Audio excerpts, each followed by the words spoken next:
What are the pros and cons of managing a property yourself versus getting an agency to manage it for you? When it comes to property management, you generally have two choices. You can decide to either manage the property yourself or give the property to a management agent. Whether you choose to self-manage your property or use a management agent depends on various factors, including your personal circumstances, experience, time availability, and willingness to take on responsibilities of being a landlord. Here are some pros and cons for both options. So for self-management, here are some pros. Number one, cost savings. By self-managing, you can save on the fees typically charged by property management agents, which are usually a percentage of the rental income. This percentage can typically range from 10% to 16%. Number two, control and flexibility. You have full control over decision making, tenant selection, and property maintenance.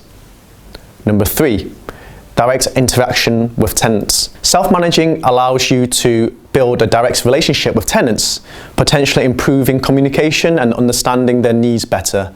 Better tenant relations could mean they rent for longer and fewer costs in tenancy changes over the long term. Here are some cons. Number one, time commitment. Managing a property can be time consuming, especially if you have multiple properties or other commitments. Identify what your time resources are and how much time you have to allocate to manage your properties.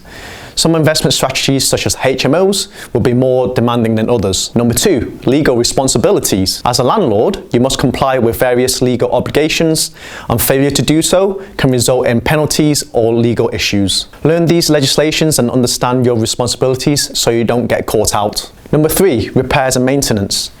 You need to be proactive in handling maintenance requests promptly and efficiently. Processes should be created to handle maintenance of the property to help you get the work done. So here are some pros and cons for using a property management agent. Pros. Number one, professional expertise. Property management agents are experienced professionals with knowledge of the local rental markets, tenant regulations, and property maintenance.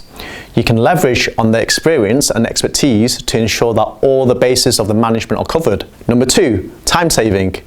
Delegating management tasks to an agent will free up your time to work on other business activities. If your property is managed and hands-off, you can spend more time finding your next property deal. Number three, tenant screening. Agents can handle tenant screening and selection, ensuring you get reliable and responsible tenants. Here are some cons. Number one, costs. Hiring a property management agent involves paying management fees, typically a percentage of the rental income, which can impact your overall rental yield. Number two, lack of direct control. You may have less control over specific decisions and tenant interactions when working with an agent. Number three, quality of service. Not all property management agents offer the same level of service, so it's essential to research and choose a reputable and reliable agent. A good tip in finding a good agent is to speak to other property investors and get their feedback on the agents that they would use. Word of mouth recommendation is a good way to help you filter out to the good management agents.